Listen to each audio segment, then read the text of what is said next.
Good evening and welcome. This is the Policy Committee of the Kennett Consolidated School District's Board of School Directors, January 27th, 2025 meeting. We are in order. I'm Ethan Kramer.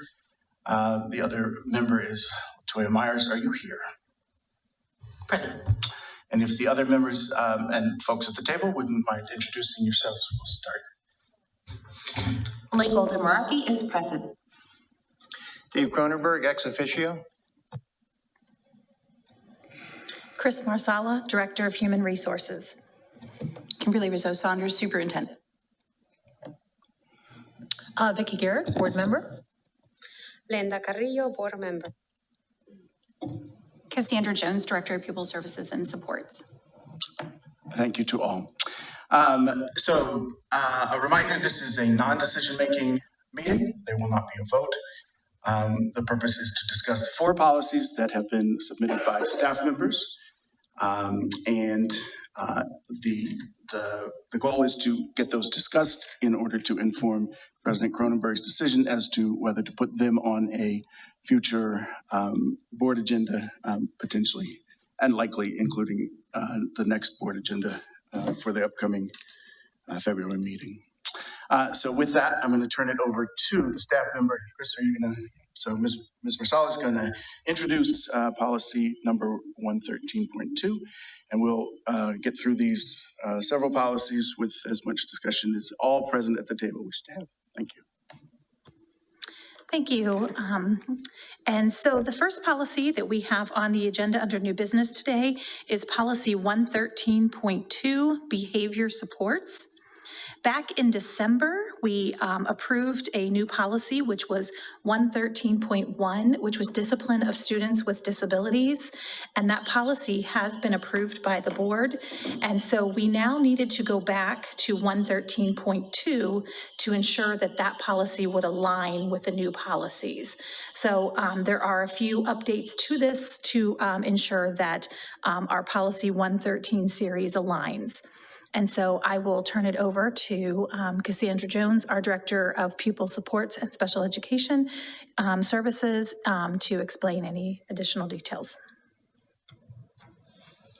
So the purpose of 113.2 is to ensure compliance with Chapter 14 regulations as they pertain to behavior interventions and the use of restraints with students identified with disabilities.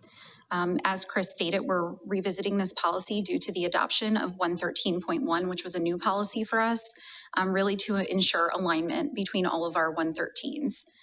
We did start with the PSBA model policy. However, you will note that significant changes have been made to the policy based on guidance from our Special Education Council. So I will open it up for questions and so forth. Ms. Myers. The only question I had was just respect to the use of the school resource officer and any behavioral support. If you can comment on that, that'd be really helpful just for context. So to clarify, our school resource officer would not be involved in terms of being a member or participant in our crisis response efforts in support of students with disabilities, particularly when they're exhibiting challenging behavior that would require the type of intervention that is included within the policy. There is a section regarding law enforcement and the involvement of law enforcement that would be strictly as it pertains to our student code of conduct. And as we've discussed in the past, it does indicate in the student code of conduct when mandatory versus discretionary law enforcement notification is required. But generally, we do not include our SRO when it comes to providing behavioral intervention to our students with disabilities. So in this policy, the referral to law enforcement would be external to whoever a resource officer would be, because they wouldn't be a part of that initial team to begin with. The notification could be to the school resource officer, but again, it's going to be in accordance with the student code of conduct. Okay. So not specific to this policy, and generally when students are exhibiting challenging behaviors, as it indicates in the policy, that becomes part of the positive behavior support plan. There's generally a crisis response plan that's developed for that student, and the SRO is not included in that plan that's developed. Generally speaking, it would not be appropriate at all, depending on the nature of the student's disability, to involve law enforcement unless there's a specific requirement for reporting purposes. But they're not intervening. They're not part of the team that is trained in accordance with the policy around restraints and so forth. We really like to ensure that that is separate from law enforcement action. Thank you so much. Yeah, and I did note, and to follow up, I did note that, the invitation to representative law enforcement agencies that have jurisdiction has been struck, and I think that's quite positive because I don't quite know why that was there. But just to speak to the strikes, we've eliminated the section on seclusion, which means our policy on seclusion is now, and if you wouldn't mind following that statement. Any form of seclusion is not permitted per policy. It's also not something that's included in the code. And so the striking of it, essentially, the striking was because the section, if I recall, said that seclusion was permissible under certain conditions or something like that. So there is no statement anywhere that I was able to find that said seclusion is not permissible. It's just something that is not something that we do, right? Is that how that works? Correct. So anything that we have crossed out essentially will no longer be included in policy, which means we will not permit the use of seclusion in our district under any circumstances. And how would if there were, and believe you me, I know our special ed staff, and it seems very unlikely to me, but policy is about the unlikelinesses. So if there were an instance in which a staff member broke that rule on seclusion, how would that be a violation of policy? That is, if there's no prohibition of seclusion, then it's clear to me, but just speak to that as to how that would work and how that's made clear. We don't need to address the prohibition of seclusion in our policy because it's prohibited by law, if that makes sense. What I will share with you, and that's more, I guess, would go back to Chris from an HR perspective. If a staff member were to, obviously in this case, it wouldn't be go against our policy, right? Or be in violation of policy, but rather be in violation of the law, then that would be handled from an HR perspective. Very good. That's quite clear, and I get it. Right. The second thought I'd had here is, so the law enforcement section now begins with subsequent to any potential reporting to law enforcement. And then I believe essentially what it says is if there's any report to law enforcement, we're going to convene the team and figure out a new plan. So to me, what that then implies is that the understanding will be that the reporting to law enforcement is now sort of not something we need to mess with this particular policy. It's out of this policy, and we defer back to the policy, to the law enforcement as it's mentioned elsewhere, particularly in the code of discipline. So in the code of conduct. So could you just speak to exactly how you see that being covered in terms of reporting to law enforcement with respect to students with disability? So I do think it's important to note that the 113s are a series of policies. So there's more information pertaining to law enforcement notification, involvement, et cetera, included in, I believe, 113.1. That's why we don't need to reiterate that same information here, but rather as a follow-up to indicate that procedurally when that occurs, there are certain steps that need to be taken to ensure that we're meeting our legal requirement. And the stance that we're taking on this, that we're required to take by law, is that when we're notifying law enforcement and there's any level of law enforcement involvement with our students with disabilities, that we need to circle back to ensure that the plan that we have in place is appropriate, because our goal is to avoid that again in the future, right? And so it really signals like we need to, if an FBA is not in place, which is a functional behavioral assessment, and that's the basis for a positive behavior support plan, that we then need to conduct an FBA, develop a positive behavior support plan, or we need to, at minimum, if a behavior plan is in place, review it to ensure that there aren't revisions that need to be made to it. So it really is in the best interest of the child, right? Law enforcement involvement is something that's serious. It can trigger, ramifications outside of school, right? And so we want to make sure that we're doing our due diligence to ensure that students have the necessary supports and that we're constantly revisiting the plan that we have in place for each student to ensure that it continues to meet their needs, because their needs can be evolving over time. So I'd just like to note, there's a consistent pattern under your leadership, and certainly Dr. Rizzo Saunders is in agreement, but under your leadership, there's been a consistent pattern of ensuring that supports always match. That there's never discipline or there's never adverse action without supports. And I personally feel that that's sort of the basis of the humanity of our district, that's sometimes that's a startling thing. You say, well, attendance, we're going to fine people and bust them and do all that stuff. Absolutely, we are going to convene the IEP meeting and talk about attendance as an IEP issue. So I want to point out that this is another instance of your commitment, which I share and which this board shares, to ensuring that we are always in support of our students, not passing judgment, not trying to dismiss or throw away, that we are always trying to provide the supports that allow our students to be the best students that they are, and to act as the community that never throws anyone away. And I'll note that some years ago, Ms. Myers actually called me out in an instance where I was part of a group that was taking some action around expelling a child from a program, and she said, "We are a community that never throws anyone out." That's what Kennett Square is supposed to be. That's what the Kennett region is supposed to be. And that's what this district is. This is another instance of that. Sometimes, right, expulsions happen, but I want to just note this is a very, very important piece. That also is a choice, right? We are making the choice to include that in the policy. Much of this policy, I think you would agree, is stuff that we just have to put in there by law.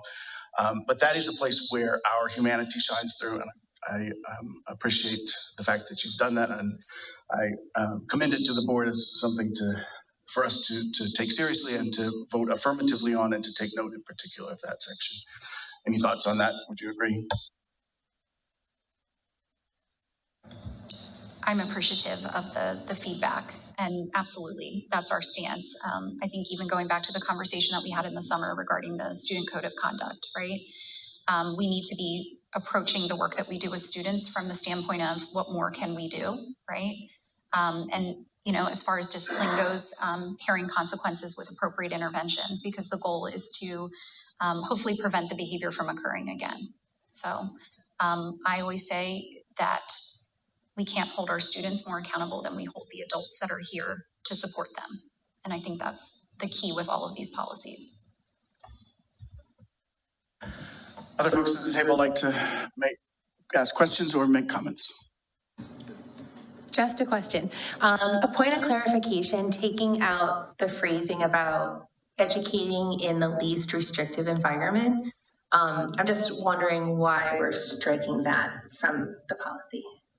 It's like the very, very first page. So the original document, would you like me to pick it up?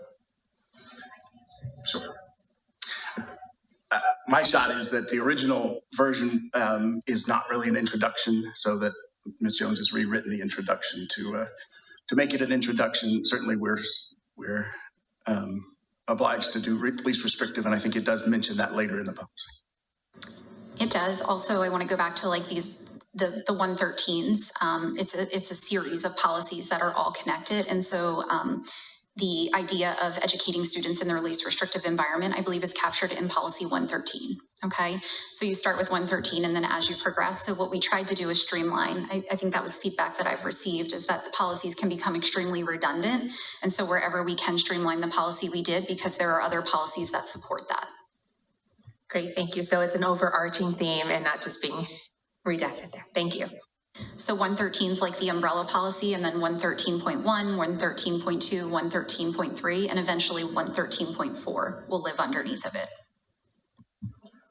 And certainly I would add that least restrictive is certainly our legal obligation. In my experience, speaking to members of the staff, including a recent IEP that I got to be part of with a family member, the mantra of least restrictive, people are trying to, our special ed department and our teachers in general, our staff as a whole, I think, in my experience, has taken that not just to be a legal requirement, but to be an ideal. How to ensure that our students are in contact with each other is something perhaps that was not always emphasized in the past, but to me, that is a real drumbeat that I hear with frequency from folks in the community. So can I ask? Yeah. So when a parent, this is for Ms. Jones, I guess, or for anyone. So by looking at this policy 113.2, so the parents know that they should look at the whole package to find the least restrictive environment, or how do they know that there are more policies to this? Are you speaking specifically to the policy? Yeah, to this 113.2. So all of the policies will be visible in board docs. So they would all be listed back to back. Right now, I believe 113 is populated, this policy in its current form, and then 113.3. You guys just passed, if I'm not mistaken, 113.1. Once that goes through the final review that PSBA does, then it'll populate as well. But they'll all be visible on board docs. But I want you to know that procedurally, we do communicate this information to parents. And regarding least restrictive environment, we are required to offer a continuum of supports within our district. And then any placement or specific offering that we can't provide, we're required to contract out to ensure that students' needs are met. Least restrictive environment is determined on a student-by-student basis, right? That can look different for each student. I think that generally most people believe the least restrictive environment is the regular education classroom. But for some students, depending on the nature or severity of their disability, that can actually be more restrictive than like a self-contained environment or a placement out of district. So it really is something that's determined by IEP teams. Parents are part of that IEP team, and it's done on an individual basis. Okay. Okay.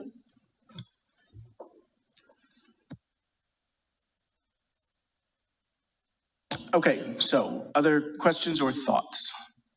So I'm appreciative. I think you've heard what you needed to hear. This is an important document, and we'll see what comes next.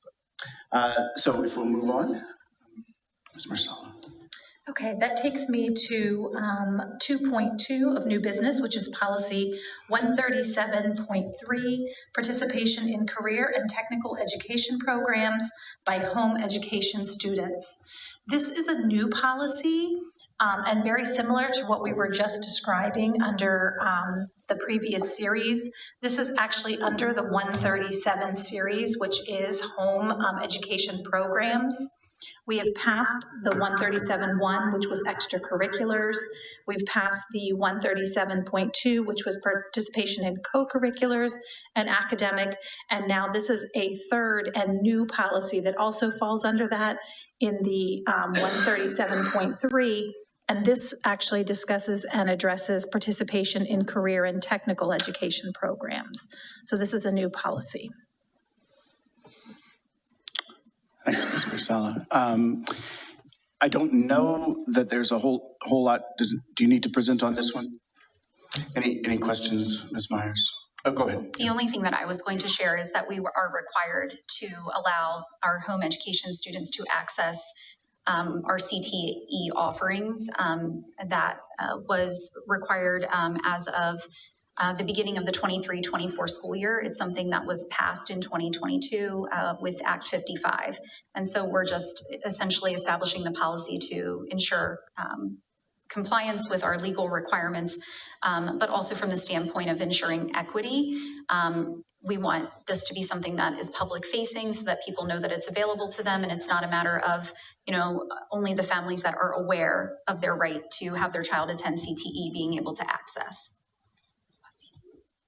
Ms. Myers. Career and technical education. So we utilize the TCH, the Technical College High School, for our CTE offerings at present. So they would be able to attend TCHS as a home ed student. Anything? No, I don't have anything on this one. It's pretty straightforward, and it aligns with what we reviewed, the policies we reviewed before, so it makes complete sense. So we've had some discussion as a board about the best mode of passing policies, and I just want to make some comments about this one. When you look at the list of references, right, there are 15 references, most of them policies, and then there are 3 references to the school code. So, and as you review the school code, there's a section that says the school boards may pass a policy to comply with the requirements of this section. There's also in a different spot I think, an explicit requirement to pass a policy that specifically says technical education has to be available to home students. I don't present this as as anything to do anything about. We have a very clear thing to do, which is we have to pass this thing because we have to pass this thing and we're required by law. But I would note, just for the continuing conversation, we have some policies where, we have some leeway and some choices. We have some policies where we're required to pass something that is already law, which I think is, that is a kind of an absurdity, right? That the state government says this is what you have to do, and now you have to pass a policy that says you're going to do that. It gets frustrating, I think, because what it means is that we're looking at a policy right now that we don't actually, as a local government, have any choices on. We have to do this, and the fact is we haven't had this one in place, which means we're out of compliance with the law. But of course, in effect, right? Anybody who wants to say, I need to do this, can go straight back to the law. And then the question of, if it's available on our policy page, does that assist local families in figuring it out? They're pretty dense, right? There's a lot of policies, and getting through them, it's not the greatest venue for conveying information either. So it's a very, this is a thorny problem because I think it can tend to bog a local government down. That is, a local school board gets bogged down in requirements that have been placed on us by the state. Where they are explicit, I think we need to do that. Where we tend to have some leeway, I think, is where we believe we need to pass policies that reflect the state's government's laws.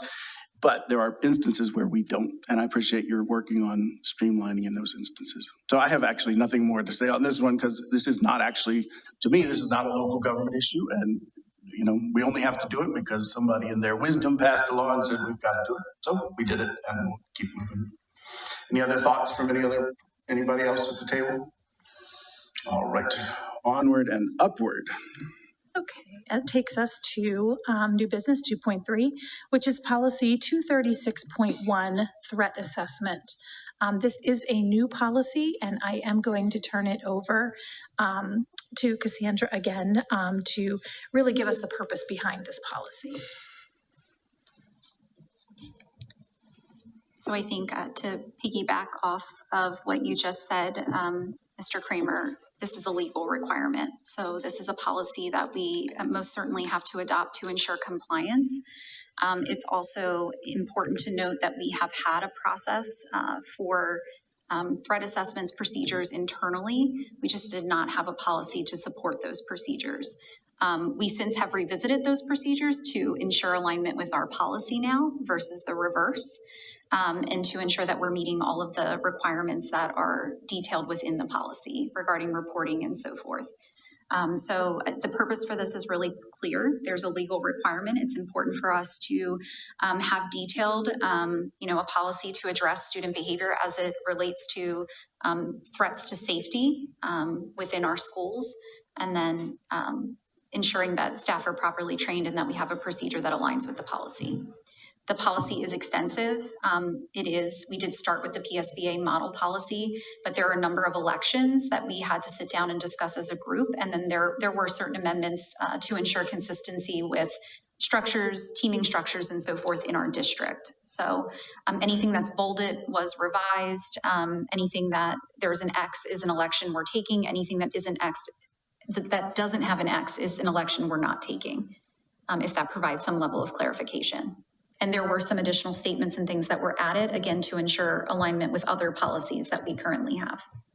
So I'll take any questions that you guys have specific to the policy. Ms. Myers.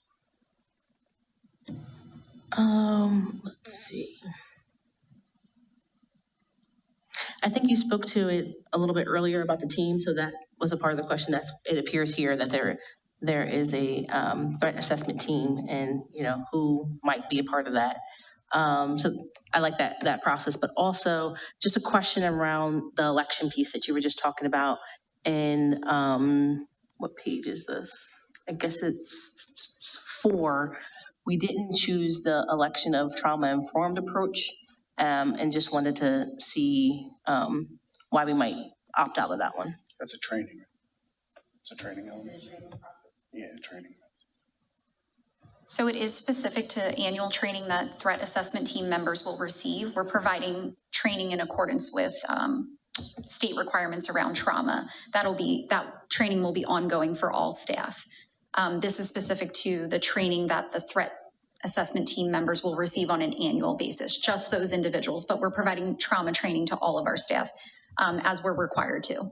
Okay, so they'll get it in another, so. Correct. They It's will- another form, it's just Yes, they will not- be trained. I also, looking at the composition of the threat assessment team is really important. The majority of our threat assessment team members have a background in mental health, so they already have extensive training in trauma, and then continue that training through, the need to meet their CEU requirements and so forth. So they're getting training that we're providing. They're often seeking out additional training, but they're also coming with extensive knowledge in that area as well. Oh, right, and some of these others, so it has MTSS, so there's gonna be training on that. So again, it doesn't need to be repeated here because it's gonna be done somewhere else. There's gonna be access to those trainings in some other forum that Correct. doesn't need to necessarily be focused. Correct. For We this, really tried okay. to narrow it down to like the training that we absolutely want to make sure that all threat assessment team members receive on an annual basis. So again, wanting to streamline that, but knowing that all of the other areas will be addressed through In some other- district-wide professional development efforts. And then looking again at the composition of the team, some of them will be getting more extensive training or have received more extensive training just due to their role within the organization in those other areas. Thank you. Absolutely. And I noted to the areas where there's an election, I was interested in the SAP, is that what it is, Student Assistance Program.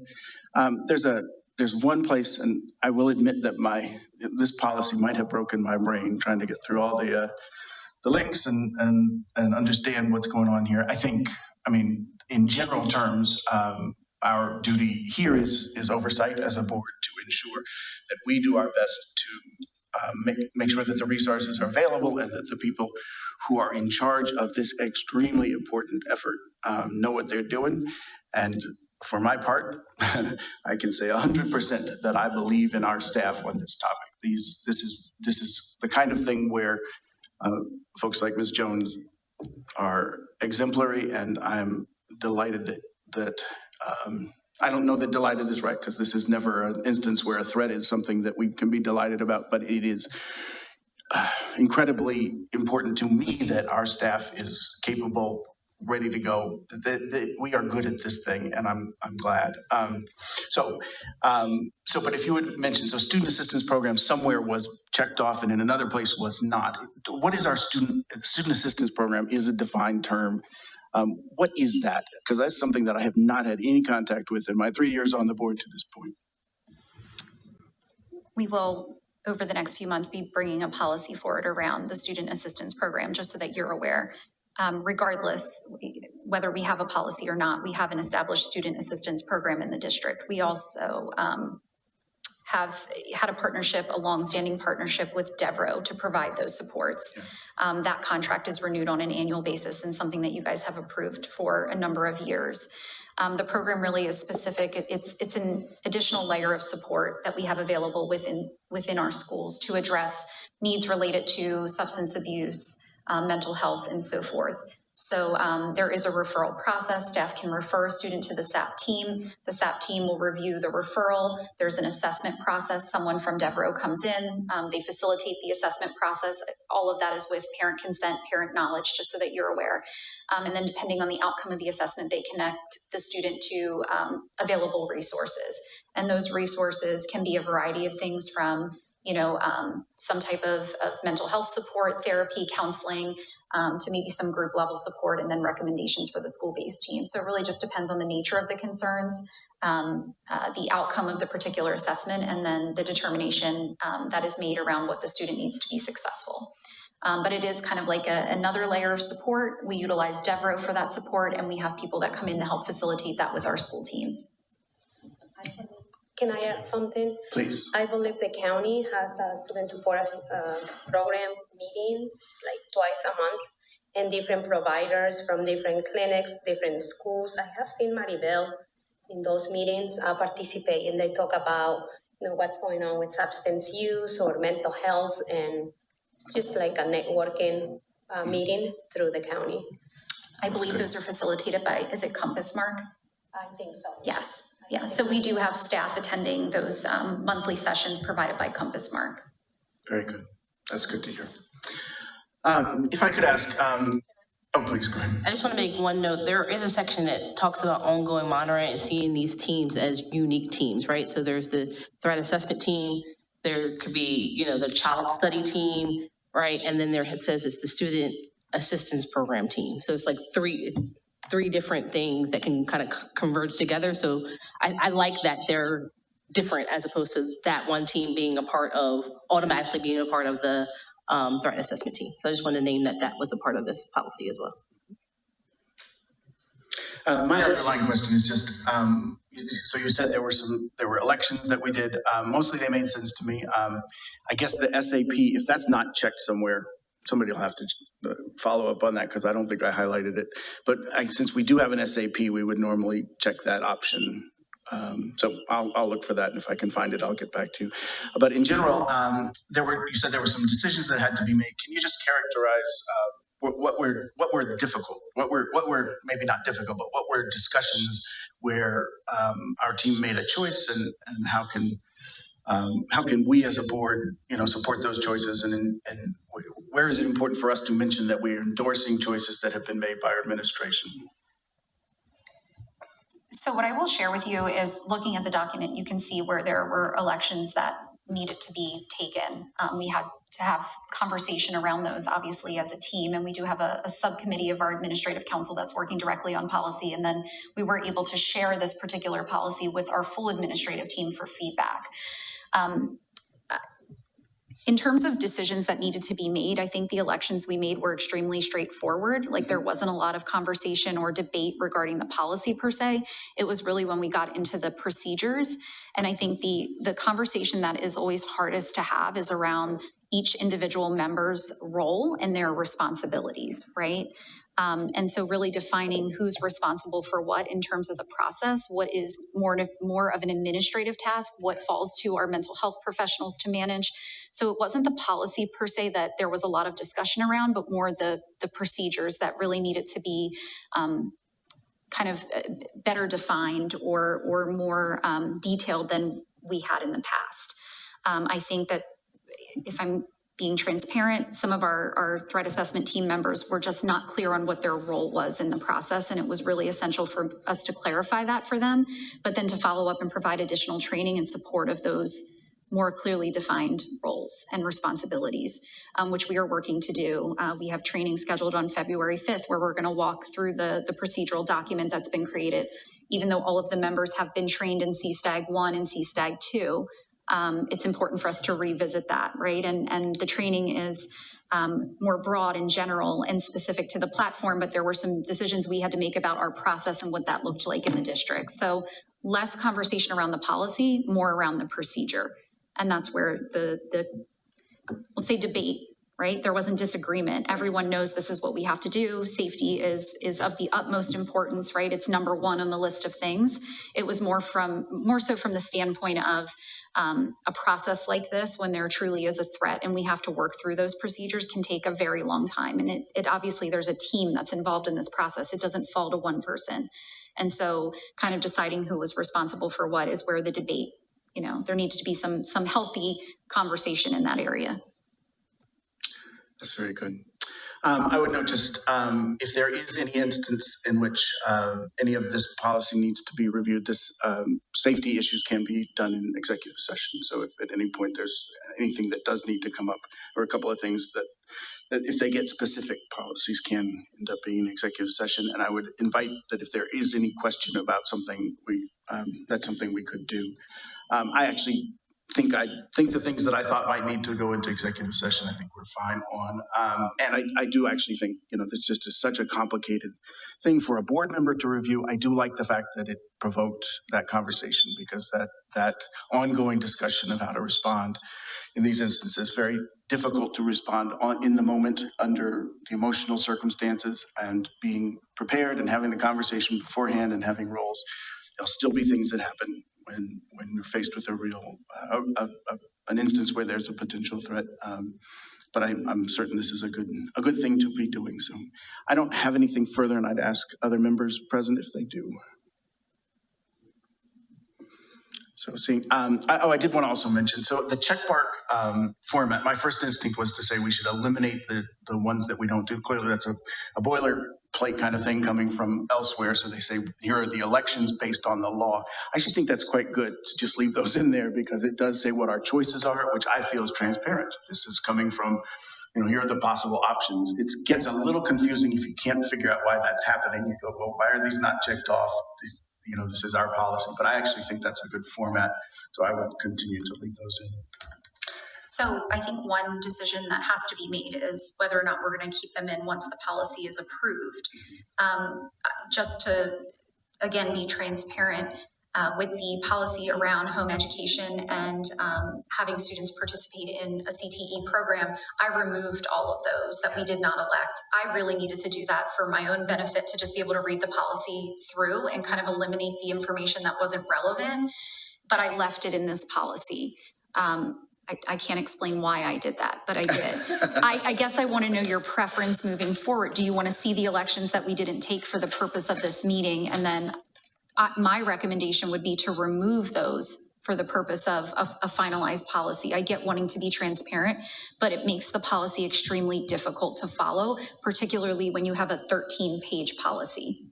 So that's just my 2 cents. So that my note says remove options that are not checked. That's what my note says here. But on the other hand, I sort of reconsidered while we were sitting here. So that's my first instinct is yes, to make it more readable rather than, more transparent. But yeah, I guess I would concur with your assessment that we should remove those in the final policy. Anybody else have a thought on that? Anybody have a strong preference? I don't think it's not the biggest decision that you have to make today, but probably if it's your preference, I'm happy to go with your preference. I concur that your preference shall stand. I do like it for review though, so Yeah. Yep, that's helpful to see where we came from. Okay, on we go. All right, the fourth policy we are bringing to you this evening is policy 249, which is bullying and cyberbullying. This is an updated policy. It was last revised in January of 2022. Kind of as we've stated here at policy committees, these are kind of living, breathing documents, and there will be times that we will need to review them on a more consistent basis. As we are committed to providing a safe, positive learning environment for district students, there'll be some things that need to be changed or updated in our policies. So, Cassandra, I don't know if you have anything to add for this cyberbullying policy. I'm actually going to turn it over to Mike, if that's okay on this one. I did assist with the policy revisions, but Mike has been running point on this specific policy. Dr. Barber, go ahead. We'll put him on the spot. He can do it, though. He's got it. There we go. All right. We finally got it working. Thank you, Ms. Jones. Yes, so we have reviewed this policy and put it before the board in this committee. It is something that annually we are required to review with our students and our staff, and that process remains in place. In addition to that, you'll see our selections for consideration, and we're happy to answer any questions. There is an AR that is in draft form that is in the hands of our EAC committee and Dr. Rizzo Saunders. So pending the movement of this policy, we also will finalize our draft AR and disseminate that to all of our building principals. That really is a step-by-step flow process that is very similar to the Title IX process as well. That includes things like supportive measures, end of decision remedies, and the like. Ms. Myers. I don't have anything on this one. I would note, by the way, so we have a lot of jargon that we put out there and acronyms. AR, which is entertaining to me because in the district, we didn't discuss administrative regulations prior to this committee sort of bringing it up and saying we're going to push for those. And now we refer to them as AR, so that's fun. So AR means administrative regulation. And I would note, I had a couple of conversations with folks. For my purposes, an AR does not need to be attached to a policy. An AR could be a response to a policy. The ARs can change Obviously, I think the discussion was, often the person developing the policy is going to do the AR at the same time, going to do the administrative regulations. But those administrative regulations, to reiterate, that's explicitly, those are issued by the superintendent at her discretion and can be changed at her discretion. She does that formally, but by getting them posted and some, that's a sort of a new process for us. So just to clarify, my preference is, one, I don't think we need to see ARs as part of the policy process because, in fact, that's not our primary thing. We say here's the policy, the AR follows. But I do think that's a very effective methodology, and I'm very appreciative that this administration has embraced the idea of sort of every policy having an AR. That, to me, fleshes out and ensures that what we're doing here makes sense and matters. So this is an interesting one too, because bullying in this instance, we all have an instinct, I think, about what bullying is. And in this instance, we are required to pass a policy, and bullying is defined by law. And so it's a funny thing because to me, this is one where we do, as a local community, want to say, yeah, we're against bullying. Right. But actually what we're doing here is saying, yes, we are compliant with the state mandate on bullying, which itself is rooted in ethics and morals. I would note, and I'm not sure where this was said, but Ms. Jones has been working on discipline for the district as a whole. And it is true. And I think this bears speaking, frequently and with some emphasis. No, we are not a perfect district. There are instances of things that our students have done that are big mistakes, and even things that, of course, we really regret. But in general terms, our student body tends to treat each other well. Our student body tends to be humane towards each other. I think anybody who has witnessed, sort of last graduation or has watched the series of student groups coming through here, initiating support for each other, forming groups to initiate support. To me, it's night and day from the bullying context in my youth. I went to a school where there was prevalent bullying. It was awful. Even in college, bullying and hazing, and we've had passed the hazing thing as well. So I would note that in this instance, it is a policy, but it does bear saying that we as a community don't tolerate bullying, but in some ways our young people are ahead of us on this one, and we should continue to work towards this. The one thing I would add is that if there are instances where the support and the statement by the community through its elected representatives, meaning us, that says, yeah, this is not just that we are required, but here is our commitment. I'd be interested in that, right? If there is a place where the local community can make a statement where something comes up, we should be doing that, because bullying, regardless, is something that has damaged a whole lot of lives. We all know that, and it is a social norm as well as something that is now illegal. So anything we can do, we should do. Are there other thoughts from other members at the table? Yeah, I just have a question. Dr. Barber, is there a similar policy for adults? So our adult policy would likely fall under discrimination and harassment as opposed to bullying. And that's well codified in what you passed recently when we looked at the discrimination, the Title IX, and the employee policies as well. So you have it under your 103s, but then you also have a specific policy related to employment and employment conditions that's in the 300s as well. But it doesn't specifically cite bullying per se. It falls under discrimination. Have we looked at that one recently? I need to check before I answer that question. I'm just curious I don't recall us coming this year, Ms. Marsala. No, the employee policy for discrimination. Yes, no, that, so there was a series that we did around discrimination, and yeah, one of them was, yeah, I'm pretty sure. So we'll go back and check, but yes, that policy's on the books. Yeah, if we can check that. If we have not looked at it recently, I think we really should. Yep, I believe you looked at 103 and the series of 103s, but I don't know if we looked specifically at 300. I think that's interesting, Dr. Garrett, because I was going to ask the exact same question. And the closest I've come, Dr. Barber, is policy 317, conduct and disciplinary procedures, which was adopted in 2017. So carrying forward this discussion, I think let's take a look at it. Ms. Marsal and I will. In look at October, on applicable the October policies. 7th meeting, we looked at 103, non-discrimination in schools, classrooms, 103.1, and 103.2, 103.3. So and that was October 7th meeting. So there might be more, but we did look at those. Okay, thank you. Yep, thank you. Question for the parents who are listening to this meeting. I think this is the right moment to ask what kind of trainings or preventative measures we take in the district with children and also with grown-ups, with staff.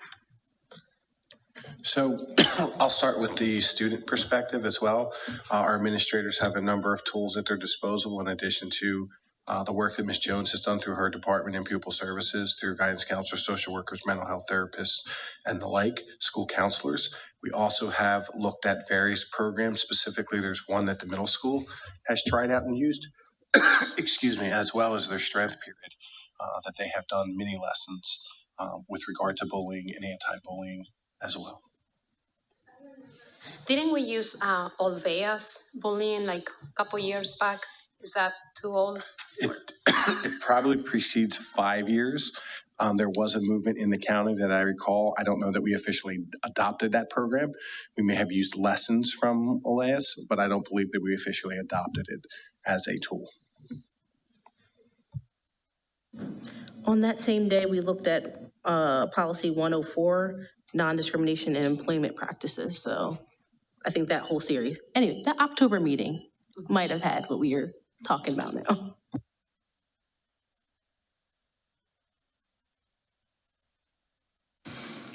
Other questions or thoughts? And I would note in that series, by the way, we separated those out in part because of some rulings, and just to note, we're going to have to revisit that now due to recent court decisions. So, but we actually set ourselves up nicely for that. We'll just have to rescind. But we I know was just that's going on to the say agenda. that we actually had done that kind of with intention, that we had separated those out into things that had happened prior to the 2020 and then those that had happened more recently. So we still can, anytime we would have a Title IX complaint, follow policy pretty cleanly, even with the recent court decisions, because we had separated out those policies. And I think what's interesting in this instance is that bullying of adults, right? Bullying is legally here defined as having to do with students. Bullying from adults falls under these discrimination policies. Given that we are going to have to review them, I recommend that those who take an interest on the board, I mean, it's certainly possible that we could amend those as we're going to have to rescind two, I think. Anyway, we'll figure that out. But we're going to have to rescind those that are no longer compliant with case law as determined by the courts. So what we'll need to do, I think, then is in doing that, we'll review those that remain, and if there are places where we'd like to add an element to address the concerns that especially Dr. Garrett you might have, I think we should do that. And it does come up in a timely way because we do need to make sure we're compliant relatively quickly. I mean, it's a reasonable time frame to say that court's decisions happened 2 weeks ago or last week or something. So now we just have to go through and we'll get that back onto the agenda shortly. Mr. Kramer, the board and Dr. Garrett, the board does have in place the Professional Standards and Practices Commission, which defines the essential standards of employees, and that is covered under educator misconduct. So President Cronenberg is right, he cites 317, but you also have 317.1, which is the educator misconduct policy as well, which any violation of professional standards would result in a disciplinary investigation up to and including termination. That is codified not only in policy, but also under the Standards Commission. And we've also passed a comprehensive code of conduct, which includes standards for including us, right? If we were to be bullying, we would be covered under those standards, because those lay out the roles and responsibilities of all parties, faculty, staff, students, and board as well. So I think we actually have several layers where were things to go in a direction of bullying. There are policies. raises an interesting question, right? So if you were the person, the complainant, where would you go first? Because you'd have to try to figure it out. So interesting thought. But we do, I think, have several places where that's addressed and an opportunity to add one. Well, Title IX is a hard one because it really probably does have to be pretty specific to being compliant with Title IX, but we certainly could look at that. So this brings us to the end of what's on the agenda. Is there anything I missed here? 806, it says right here, 806. Let's do 806, and I'm sorry because that means I'm off on my timing, but we can get through this, so thanks. Okay, and the final policy we bring forward before you this evening is policy 806, child abuse. And this policy is in response to complying with identification and reporting requirements for suspected child abuse, the training requirements, and the recognition and reporting of child abuse. Ms. Myers.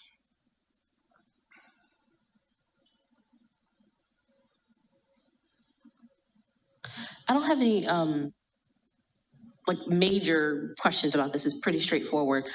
It's just the definitions, which I know are legal definitions, that student is defined as an individual enrolled in the district school under the age of 18, which is confusing because we don't, there are students who are over the age of 18, so how, I guess they would just be considered adults under this policy, or how does that work, I guess?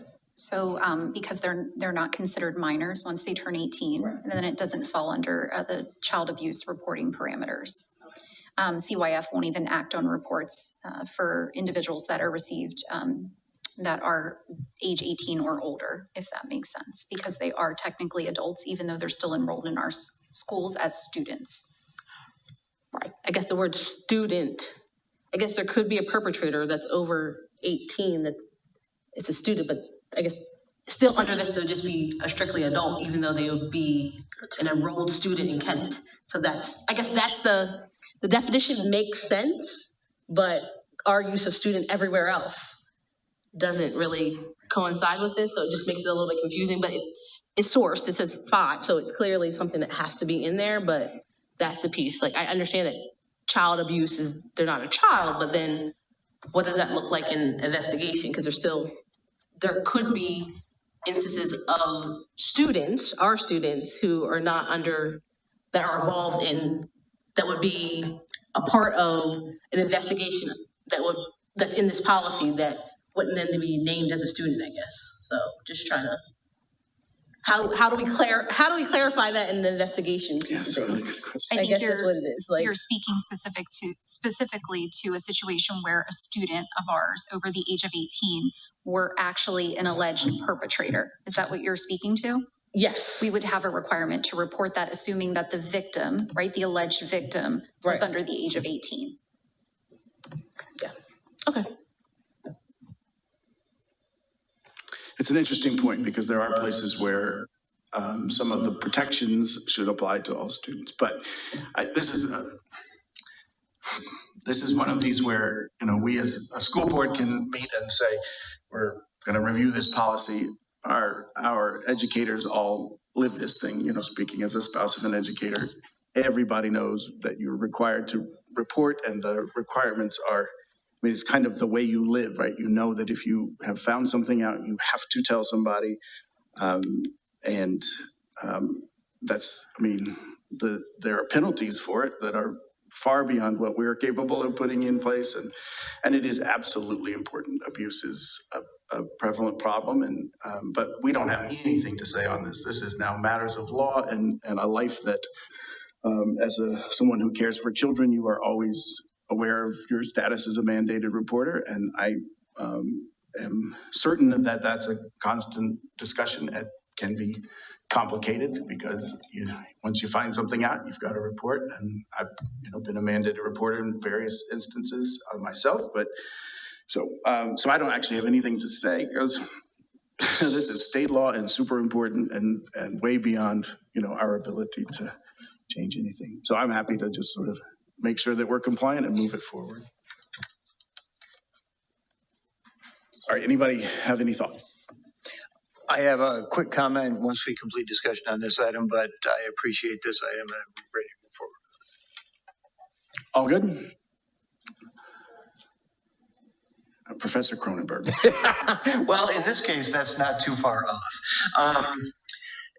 Ms. Jones made a comment earlier in the meeting which caught my attention, and you said that after the board passes policies, they're reviewed by PSBA, and my ears perked up, and I was like, well, that doesn't make sense to me. And then I had a sidebar with Ms. Marsala, who explained to me that after the board passes policies, they are sent to PSBA for formatting and for confirmation of the citations.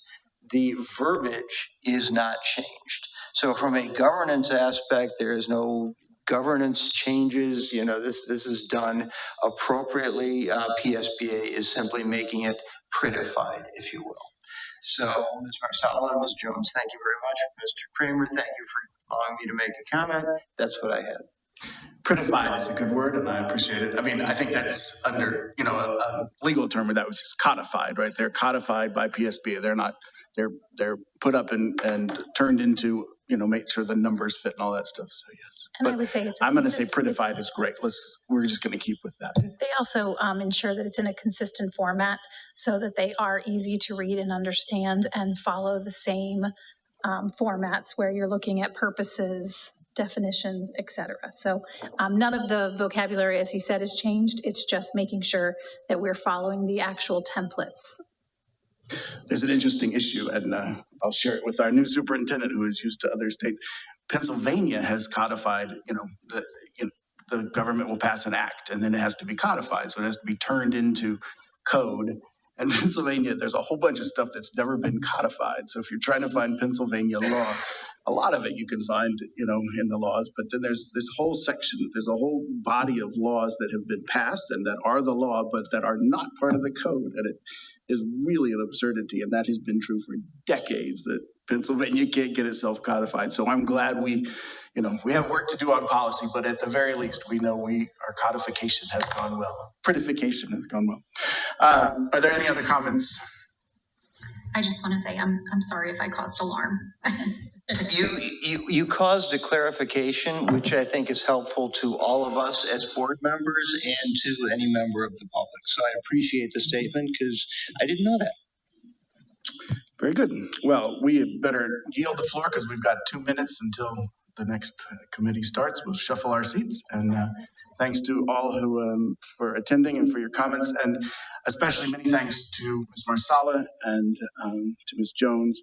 And to all who participated in preparing these policies. This really is a team effort, and I'm extremely grateful that we continue to move forward. I was reviewing, and we've done really dozens and dozens of policies, and certainly there's more to do, but over the last 3 years, this effort has been to make sure that we're at a place where we've reviewed a lot of policies. We certainly have done that, and this is another evening where we've knocked out 4.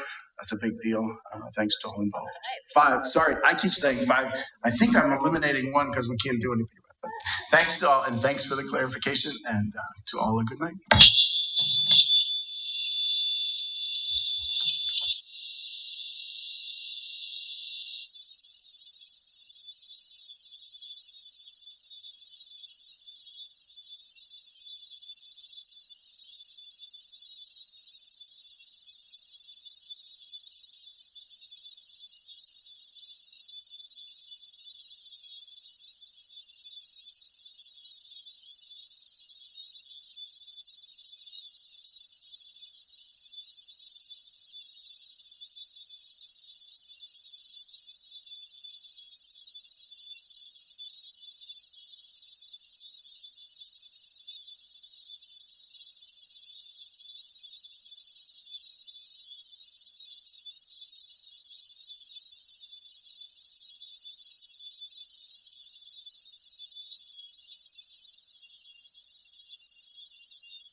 we're not on yet?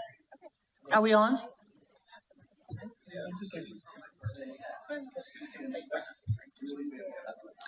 What? Okay, let me talk to Robert. May show up.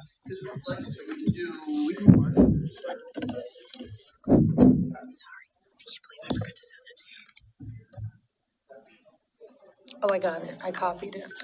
Or is it different? Yeah, I got it. One at a time? Mr. McGuire, are we ready to go? Okay. All right, good evening, everyone. We're going to go ahead and get our curriculum meeting started here. I'm Vicki Garrett, and I'm chairperson. And I have a new partner with me who will be co-chairing, and that's going to be Dr. Kimberly Rizzo Saunders will be co-chairing indefinitely at this point. So I'd like to make sure I introduce members of the committee and then have the others who are present today introduce themselves. Dr. Jeff McVeigh is on Zoom, so he can hear us. Can you hear us, Dr. McVeigh? I can. Good evening, everyone. Great. Okay, thank you. And also we have another member of the committee, Miss Lynn Golden Miarkey. And wanted to make sure I got the middle one. Thank you. Okay, great. And then starting with Dr. Barber, let's just go around the other members here, people with us. Please go around and introduce yourselves. Good evening, I'm Michael Barber, and I serve at the pleasure of the Community Board as the Assistant Superintendent. Ethan Kramer, I'm on the school board. Linda Carrillo, school. Dave Cronenberg, ex officio. We got you covered. Okay, great. So we have 4 items on the agenda. So I'm going to turn this over, right over to Dr. Rizzo Saunders. Okay, so the first thing that we have this evening is a new course for consideration called Game Design. And I am going to introduce Toby Chu. Did I say that correctly? Yes. I am so sorry. For a second, I just blanked. Yep, it's right up here. Yeah, you can go to Mike. And he can answer any questions you might have about this, but I would strongly encourage you to consider this and ask us to take this to the board. Go ahead, Toby. Is he going to say anything, or we want to? Do you want me to, do you have any questions, or do you want me to just give a brief? Why don't you just give a brief introduction in your own words about the game design? So this is going to be the kind of like the capstone course of our computer science, area of study. Yeah, I have to be careful what I say around here, or some words are banned. So you have to get the right wording. Yeah, the right wording is very important. So it's going to be the capstone. It's going to hopefully be at the end. The students should have taken computer science essentials, then computer science principles, and then they'll have a choice to either take computer science, AP Computer Science A, or game design. Or they could just, this is going to be a upper level class for students who've gone through some computer science classes. And the reason why we picked game design is because a lot of the students, that's the main reason they got into coding, is they want to know how to make video games. Everyone loves video games in the high school. It's the fastest growing entertainment industry. It's way bigger than movies. It's way bigger than music. Even combine them all together, it's not as big as gaming. So after interviewing a lot of students and then finding a game engine that would work for the school and the needs of the school, I think we have a pretty good idea of what we want to do for next year for game design. Can a student take this without necessarily going through the course sequence, or they have to go through the course sequence?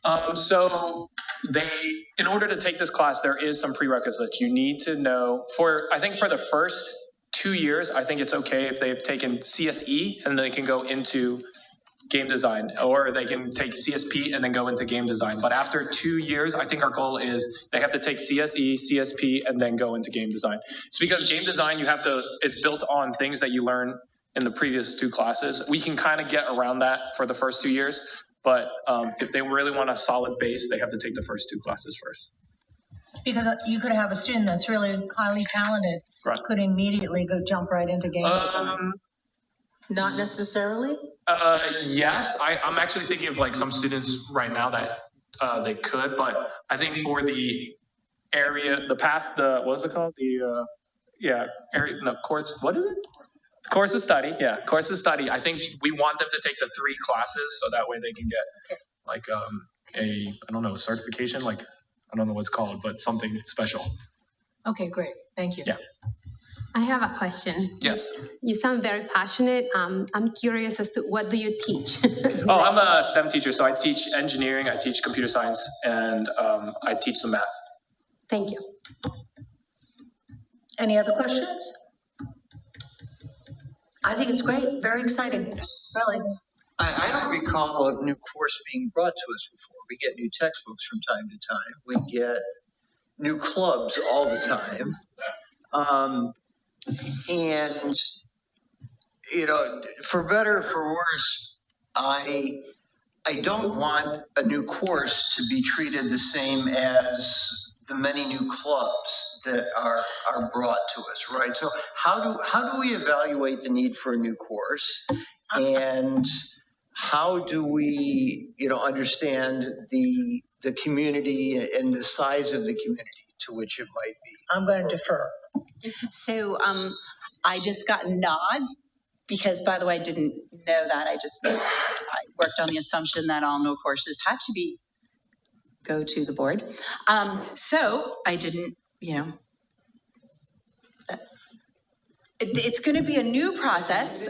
So eventually what will happen is that in order to have a course approved by the board, that clarifies what expectations and graduation requirements this will meet, what are the dispositions and skills that we think this class will add to, and who is this class geared towards.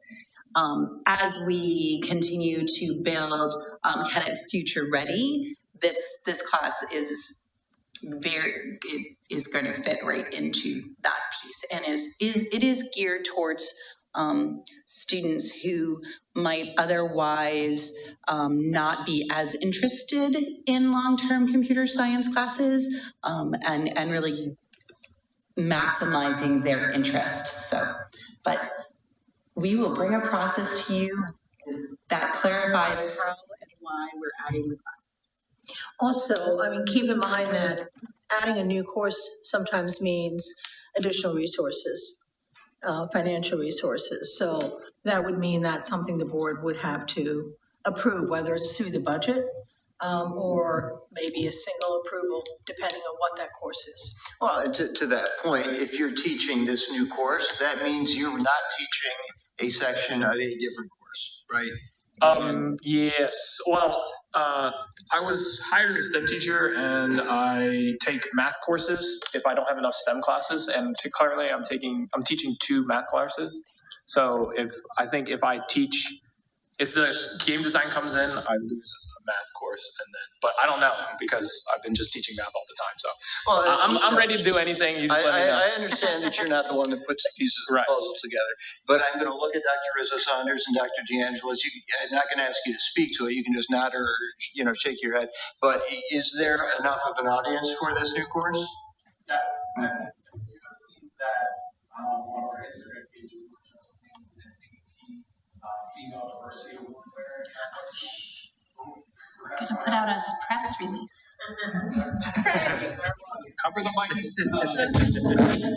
do have another size group that will, that this course and our other computer science group are. Thank you. And for those of you who couldn't hear Dr. DeAngelis, he is emphasizing his approval of the audience for this. I was going to ask something similar, please. Yeah. Again, you sound very passionate about this course, and I like how you're very ready for it, and I can take another course. How did you come up with game design? I know this is what's going on, right, with all the millennials, but how do you come up with that course? I know you mentioned Toby's actually. Yeah. Oh, you need the, Mike, if you're gonna, yeah, we don't want to lose what you're saying here. The audience needs to hear you. Toby has been wanting to teach this course and create this course for a few years now. I'm just happy it came to fruition, or it's coming to fruition now. Many of our students enjoy video games, okay? And many of them become very inquisitive about how they're created and how they're built. And Toby has a background and also enjoys video games. And Used to, and then I got old. and enjoys the design of it and the coding process of it. So why not have our students learn more of that? We started it in the middle school with Project Lead the Way, where students were learning how to create apps. And that's on a smaller scale on what Toby's about to venture into. Thank you. Any other questions? Well, thank you. Great. Sounds exciting. I'm pumped. You're pumped. Okay, moving on. Dual enrollment, next. Sure. So we do have a report, just kind of an update on dual enrollment for where we are in consideration. So we do have, this year we have 2 dual enrollment classes. Next year we are on track to have 23. These represent 16 AP classes that will have dual enrollment through Immaculata University, 5 new classes, and the 2 that are already here. It represents a doubling of our partnerships in adding the Delaware County Community College as well as Immaculata University, and holding on to our partners from Westchester and the University of Delaware. You can see below those courses that are going to be part of our dual enrollment series and who the partner is. So happy to answer questions or have Mr. DeAngelis and or Dr. Barber. I'm sorry, Dr. DeAngelis or Dr. Barber. Are these courses taken online, or are the students going, you might as well just be at that podium. Is it online, or are they actually physically there? They are actually physically there. Okay, and how's that? I'm sorry, in our school. In our school? In our school. Our teachers teaching dual enrollment. Got it, all right. So is there also the opportunity for students to take dual enrollment courses during the summer, where they actually go to that particular college or university? Yes. And they pay their own tuition at that point? And they pay their own tuition. Also, dual enrollment courses for students who are on junior and senior option. They are allowed to go to Delaware County Community College or Westchester University and take dual enrollment courses there. The nice part about having them in our house is that they're cheaper. Right. And you can, finding the partnership with Immaculata University was a big deal for us because of the amount of students that take AP courses and the transfer of an AP to their college course. We have 16 of them that are now nicely placed for this year already. So any student who has taken a full year AP course, they're in it right now, or a student about to start today, the second semester AP courses, they are all eligible for the opportunity for dual enrollment. I really wanted to make sure that we push this quickly so the students that are seniors this year have that opportunity, the ones that are taking APs, and they could end up maybe with 12 credits by the end of this year, depending on how many AP courses they're taking.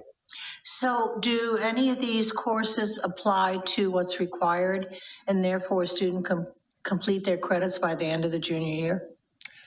For high school? Yes. Is that feasible? A possibility? It would take summer work. Summertime. It would probably take some summer work as well in order to do that, but to graduate a little bit early, yes, it would. Okay. Yeah, they'd have to lock in and do some extra summer credits. Right. Yeah. So would we be providing that information to our students so they know that's a possibility, that they could actually do this throughout the year and summer, and maybe even complete their requirements by the end of the junior year? I know it's hypothetical, but. Well, we already communicated with parents and showed them our options. We were supposed to communicate with our students last week, but we had a 2-hour delay. And we're rescheduling that meeting for this week at some point. Just so the students know, all of our AP teachers know, that their students in their classes right now are eligible. It was 2 weeks ago we were supposed to have the meeting, but then we had midterms. So we didn't have AIE during midterms. Yeah, it's not hypothetical at all. I got an email from KHS principals January 23rd, whatever day that was. And to be clear, right, the information that's in the agenda, curriculum committee agenda for tonight speaks to next year. But as you said, kids in AP courses this year are eligible for the dual enrollment. I highly suggest they take advantage of that. Which is, I got to dig in and figure out exactly how that works, but by February 5th. Thank you very much. Immaculata extended their timeline for us, their registration timeline for us by a week, so that helped us. It was the train was moving quickly, and we wanted to make sure that it was fully worth it for our students. Great, thank you. Any other questions? I have a question about AP courses. Do you mind just walking me through the process as to how someone is chosen to take AP courses? Because I have heard that it's subjective? Or heard from other students and parents. So I think this is a great opportunity for you to explain how is the process? So teachers meet with students during right now, course selection is happening for next year. So teachers will meet with students, and based upon grades and their work ethics in their classrooms, the students and teachers will decide, what their next course they should be. If they're in an advanced class, should they go into an honors class? If they're in an honors class, do you think it's time to take an AP course? And they have that conversation with the teacher, the student, sometimes the parent gets involved, and then also the school counselor. So there's a lot of conversations starting with this time of year at course selection. Do you think we have enough Latinos or a good number of Latinos in AP courses? I don't think so. I don't feel as though we're there yet. My hope is to encourage more students to take that risk of taking an AP class. We've tried a few things. We've also tried a few things when I was the middle school principal for our honors courses to see, when we have a conversation with a student, sometimes they're afraid to take that course because it does impact their GPA or their grade. And then sometimes we need to nudge and say, hey, listen, we think this is going to be a benefit for you. I don't think we're there yet with more diversity in our AP classes, but we're certainly going to try to continue to get there. Yeah, because if you're, so you said it's a combination of grades and work ethic. So it's conversation. Yep. So it's up to the teacher to choose the students. So the students don't go to the teacher and say, hey, I want to take this AP course. It's not the other way around. They could do that. Oh, yeah, certainly. And then they sit down, they have a conversation, they talk about what the course is like because it's a prescribed course from College Board. It's not a Kennett approved course. So they'll sit there and they'll say, this is what the AP course looks like. Sometimes the benefit is that maybe their teacher at that time is also teaching AP the next year for their senior year, say. And they can have that direct conversation about what the content is and the rigor of the material as well. So it really, I put a lot of value on the conversations that occur between the teacher, there's feedback, teacher and student. Thank you. Sure. You want to speak? So the College Board is really clear that anyone who has taken their prerequisites, so for instance, you can't take AP Calc if you haven't taken pre-calc, and so you have to take the prereqs, can take the class. The conversation is rich because students need to know what's required on an AP class and how to balance that with the rest of their world because AP classes are rigorous. I want to note that the issue with enrollment of students of any of our demographic, particularly our free and reduced, our socioeconomic demographic, is really around what comes before. It's not what happens at the high school. that they fall through some sort of, and I said this during one of the presentations to parents.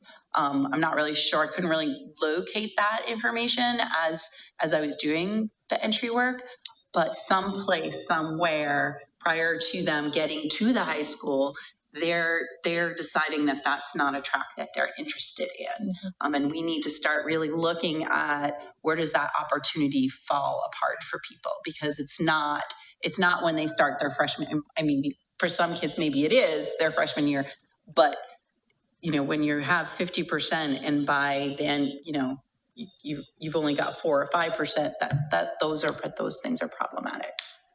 We have to kind of really dig into that. Any other questions or comments? Go ahead. I would just very quickly just endorse Linda's question and also the response that this is a complex issue, certainly at all levels. We as a district have to be laser focused. This is actually a very key sort of point, right? What is the number of Latina students who are enrolled in higher level courses, enrolled in dual enrollment courses? I don't think I think we need to get away from any question of this being about blame or finding a culprit, right? This is about a problem that extends well beyond, the boundaries of our walls, well beyond high school, well beyond, this is a big issue. I would want to be very clear that, in my network, there are, I would say, a large number of very high achieving, sort of 30-something Latina students who graduated from Kennett. Many of them are very, very successful. But they would attest to this being a problem that has, is kind of baked into our communities, baked into our country. And for my part, I refuse to accept it as, we're going to allow that to continue. I also know, however, that we as a district are focused on this, and I would reiterate that I personally, I'm glad that Linda's asking the question, and I believe we are going to get somewhere here, but it is going to take intent and deliberate effort. There is no more central question to who we are as a community and as a district. Thank you, Mr. De Angelis. I didn't want to put you on the spot, but I said, maybe this is the right moment to ask. You got it. But thank you. Absolutely. Go ahead, Lynn. I just wanted to ask about the financial component. So how do we identify students who might need assistance? It does say something about scholarships being available, but is that up to the university, or how do we negotiate So that? it would be up to us for any classes that we're going to teach within our school. And I know Dr. Barber and I have spoken before, if you wanted to speak also towards that. Yeah, so let me commend Dr. DeAngelis and Mr. Ivory on moving this forward. I can sit here and he can smile at me and I can smile back because we've had many discussions about dual enrollment recently, and I probably wanted to go a little faster than maybe we were ready, but I wanted to thank him and his leadership and Mr. Ivory because I think we are going in a good direction with this. With regard to financial assistance, we have the district has allotted funds and has budgeted funds to offset the cost of dual enrollment right now for all students while we jumpstart the programs. And we will pay up to half or $300 for a particular course right now for students. That likely isn't always going to continue, but any student that would qualify under a free reduced lunch or need assistance, we would work together with Mr. Tracy and his office to make sure that that student was never denied an opportunity to take any of these courses. And it's nice that the partnerships that we have with the universities have significantly lowered their credit cost. Yeah, you're right. I want to take some courses, huh? So they're significantly lower than if they were going to their brick and mortar school. Yeah, thank you. I think it's a great initiative, and I do appreciate the focus for, the student assistance during the financial, times that we live in right now. Thank you. You good? Okay. Any other questions? All right, great. All right, thank you. This is exciting, another continued exciting venture at the high school. All right, we're going to move on now to the teaching learning. So I want to make sure we start here with the conversation. I'll bring it up at the board too to report out. At this time, it is not my recommendation that we fill the teaching and learning director position. Instead, going to bring the teaching and learning staff under the umbrella of the superintendent's office. I know I alluded to this a little, so that we can really work on some of those items that came out in the entry plan, a guaranteed viable curriculum being one of them, an opportunity audit being another. I'm hoping those will really show up as important aspects of the strategic plan. But moving forward, I will be supervising, along with Dr. Barber, the teaching and learning department. Great. Okay. Any immediate questions on that? That does sound like a terrific plan, and I do want to acknowledge Dr. Collins, and I know she put in extensive work and grew the program in the department. One of the things that I think is helpful in the model is that our administrative team has become increasingly collaborative and integrated. So I think I would just acknowledge from the broad perspective that having grown an administrative team that's quite positive and functions well allows us to do this. So to me, I just want to acknowledge as a board member that this is a marker of some successes, meaning our ability to remove this position for the moment is something that I see as a mark of success. I would ask, so that means then that the budgeting, that position is sort of in the air, and because it's an approved position, I'm sure you'll keep us in mind, but that does provide some leeway. We don't have to have that discussion now, but I would not support eliminating a position altogether. I believe that there's more than enough work to do. So I guess my main point is I want to keep that position in the budget and ensure that we are being responsive to the needs in order to make sure that as you continue to move forward in your agenda, you can bring to us, I will be very open when you bring to us a different position and a way to use these resources to maximize the direction we're going in. Thank you. We are planning on reallocating. Well said. No, thank you. That was really well said. Okay, anything else on that topic for now? Yes. Yeah, I'd just make the comment, and I will direct it to Dr. Rizzo Saunders because it should be directed to Dr. Rizzo Saunders, but I will look out at the teaching and learning staff and say, Dr. Rizzo Saunders, I am very excited by the teaching and learning staff that we have, and I appreciate your service to the district and your continued service to the district. Thank you. Great, thank you. Okay, we are moving now to the curriculum conversation. So we have a handout here.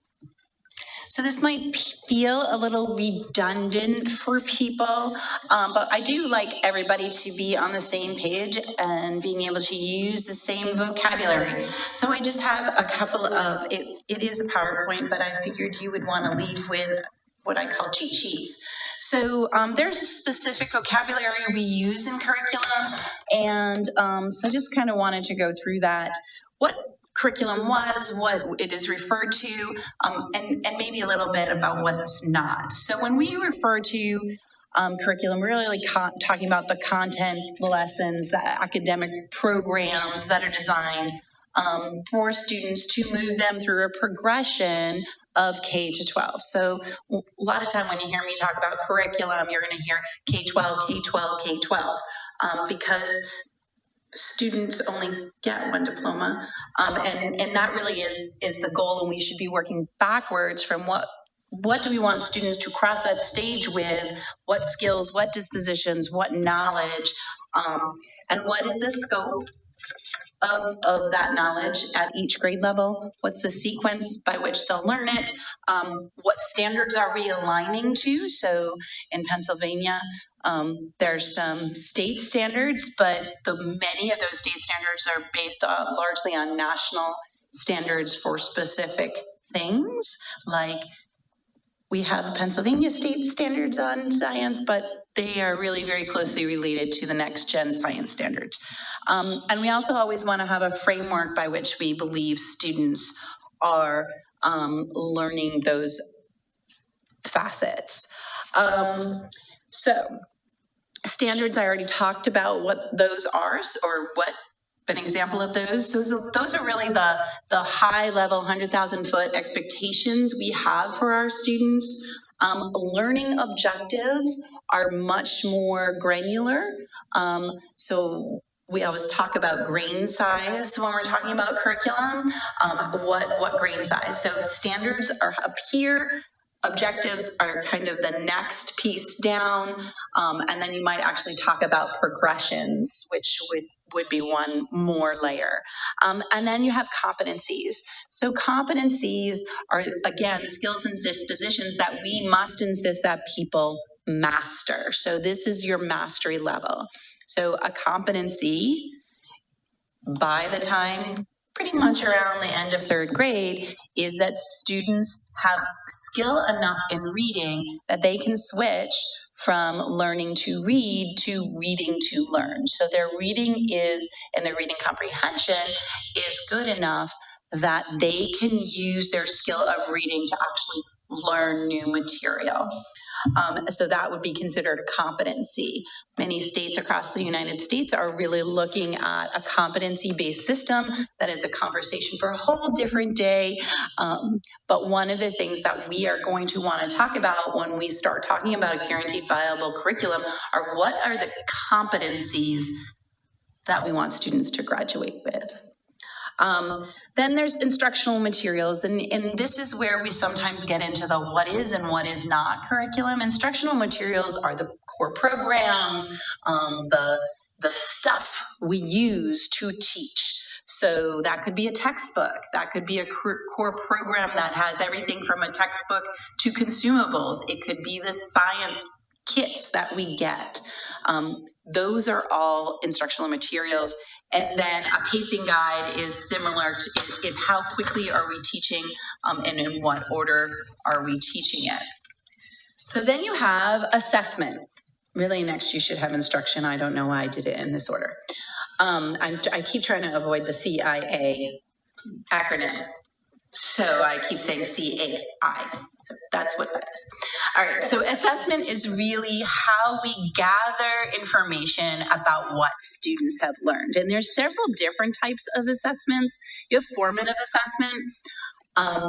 Formative assessment is really an assessment that tells you where your students are. It's an assessment for learning.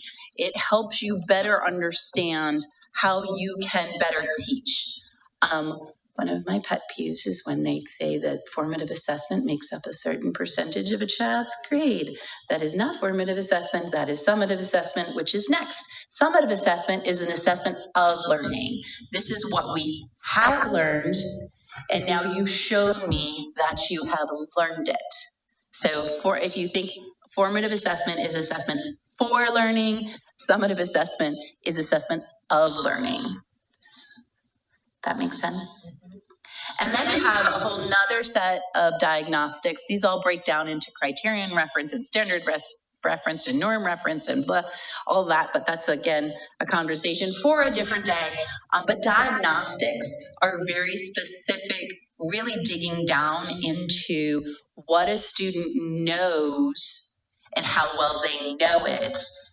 It can happen at any time during their learning, and those are usually designed to understand their prior skills and how those prior skills align with where you're going. So a good, a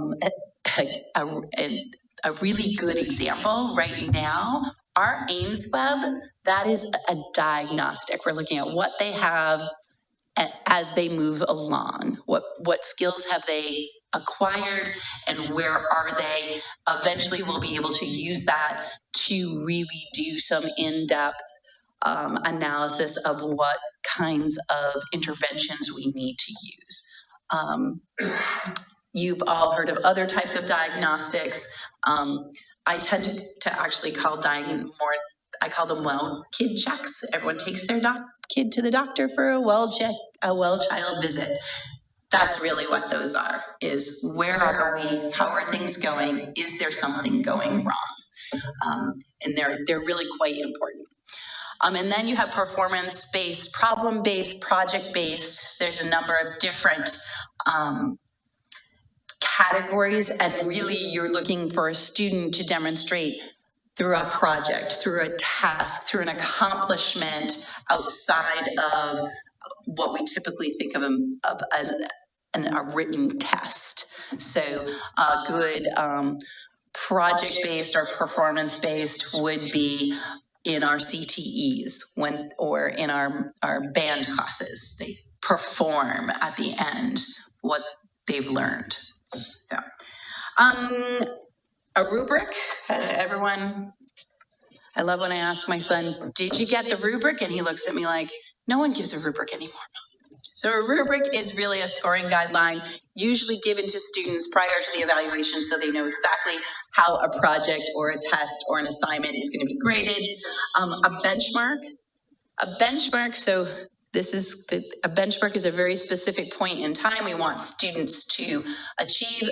Usually we talk about grade level benchmarks. You'll hear that term, that we consider these grade level benchmarks. Once a student reaches these points, they are either at or above grade level. And then validity and reliability, those I'm sure are terms that you have heard before. Validity is the extent that assessment measures what it's supposed to be measuring.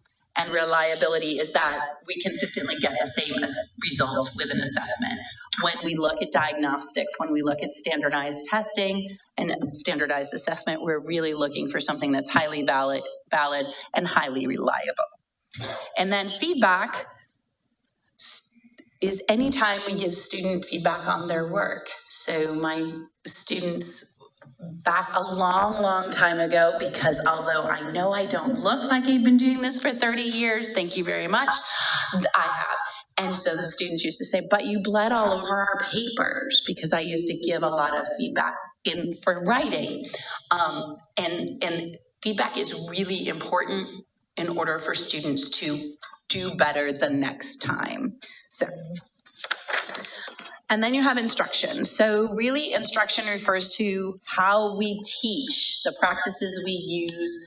You might hear things about evidence-based instructional strategies. Those are instructional strategies we know work because they've been time tested. So a good example of that is something called self-regulated strategy development. It is a writing system by which students regulate their own writing, and it works really well. There's a lot of components to it. It's not just that one piece, but so teaching strategies are those strategies that teachers use to instruct. They could be inquiry-based, they could be cooperative learning, they could be direct instruction. We talk about explicit instruction. We talk about the gradual release of responsibility. All those are different teaching strategies. Differentiation means that we change our teaching strategies, or we differentiate the type of work or the type of instructional strategies that we're using to meet the needs of diverse learners. And classroom management, some people put this outside of instruction. I put it right in with instruction because you can't instruct students who will not listen to you. And so that's really creating the entire environment that children learn in. It's not just about whether students are behaving or misbehaving. It really is about the entire learning environment. And then these are all things you have seen before. Pedagogy is just the fancy word for the art and science of teaching. Lesson plans are what we anticipate teachers will do, and they provide a detailed list or a detailed sequence of a specific instructional or group of instructional activities. Scaffolding, or sometimes people call it spiraling, is making sure that students learn in a way that supports. You learn one thing, you learn the next, and it scaffolds and supports the learning until you are able to grow independence. Engagement is making sure students are actively engaged. And assessment for learning, remember, that is formative assessment, and it's assessment used and adapted in real time. So that is a vocabulary lesson that you will hear me use. Maybe you've already heard it, but these are terms that when I had to sit down and say, what do I say a lot that sounds a little like jargon. Here it was. So if I say something that's not on the list, you can keep track of that and give me a demerit. This is a great document. Thank you for doing this. Dr. Rizzo Saunders and I talked about this, that she was going to put this together. She did that within a week's time. But really, this is a document. It's like a cheat sheet to have close by that you can always refer to if you need to refer to it. And I guess we will also be posting this with the minutes when we ultimately do. We'll post this on the website so people have access to it as well. So questions regarding this? Yes, Ethan, or who's first? I was just wondering where on this sheet data-driven fits. Data informed. That's someone gave me. That's our new use of the term. That's it. Data driven. I don't like data driven. Thank you. Data informed. Data informed. It's a whole nother presentation. There you go. Ethan, go ahead. I'd make 2 points. So one, I appreciate the responsiveness. There's board members have spoken to needing to get some information just like this, and I think that's very appropriate. It also, I think, is important in the general agenda of the district that we ensure that coming onto the board and understanding how things work on the board is facilitated, especially as we can, continue to work towards a diversified board that that reflects our community, making sure that this board is open to all without the need for specialized knowledge. The second point I would make is that there is an important aspect to our school board's support for this. This is this is the model, right? This is an educational model.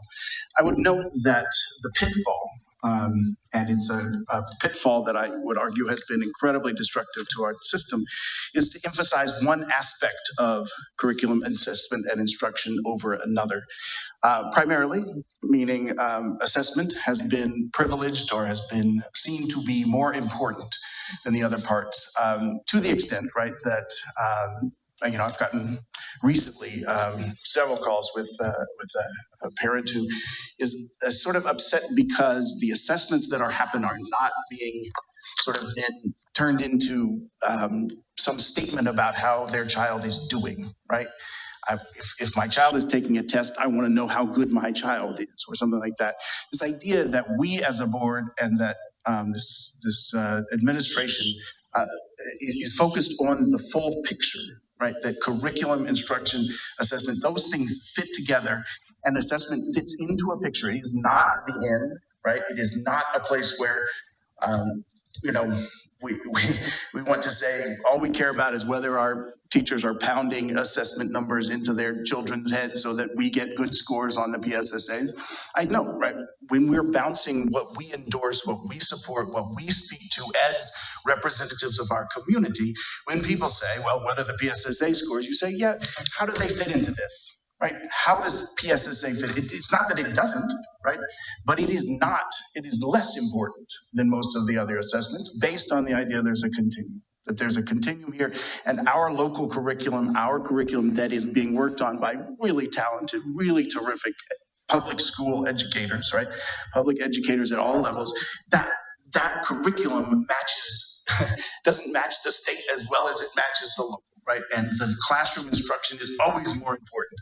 And people say, well, it affects your property values and this and that. And you say, okay, I get it, right? I understand where you're coming from. This is what's important. A curriculum, assessment, and instruction that exists as a continuum and that is properly sort of balanced. That's a moral imperative. That's a reason to be. That's a reason for a local district.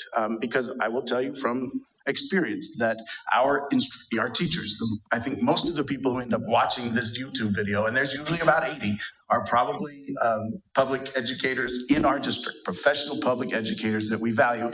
And for my part, I want to send the message very firmly. We know how to do this as a district. This is not unfamiliar to our educators. Every one of our educators is going to look at that and say, yep, that's what I do. And what I want to say is when they get that message that says, yeah, all we really care about is your scores, baloney, right?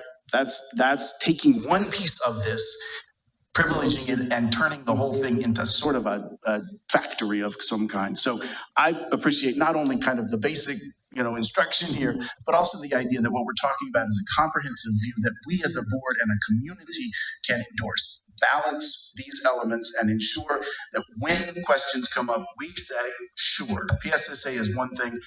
We are just as laser focused on classroom experience, on the educational components that are much more accessible in these other modes.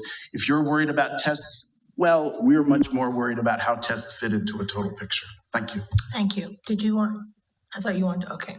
I totally agree with you, but we also can't discount the fact that the state assessments are something that not only we know are required, but we certainly want to encourage our students to do their best on that. And our teachers do everything possible to have our students prepared, not only to take the state assessment, but also to be able to do well on the assessments that they design as a team or individually.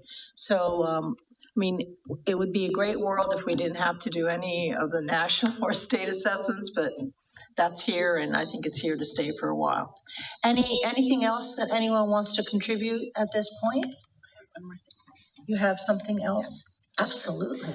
So this is, as we are moving through and kind of changing some processes and protocols, there is a preliminary report about some of the work that's being done at the high school. So this is next month's topic, but do you want to get this in your hands? Our goal would be if you have questions about what's in here, so please review it so that we can respond during the presentation next month. Great. Okay. And can we send this to the rest of the board members as well, so that? Yep, I will do that. That'd be great. And I would ask that you please send your questions directly to me. Great, we will do that. And I can emphasize that too, to make sure they all do that. So before we adjourn, anything else, anybody wants to contribute? I do want to take this opportunity though, even though she's not here, I did have a chance to say goodbye to Dr. Collins and thank her for the work that she's done in this district with her team. She's on to a very exciting opportunity in Delaware County, and certainly I know we all wish her the best. So she has done an extremely wonderful job with us here in the district, and I'm sure she will take all those experiences she's had to Delaware County as well. So with that, hearing no other contributions, our meeting's adjourned. Thank you all for being here. Can you again, Cassie?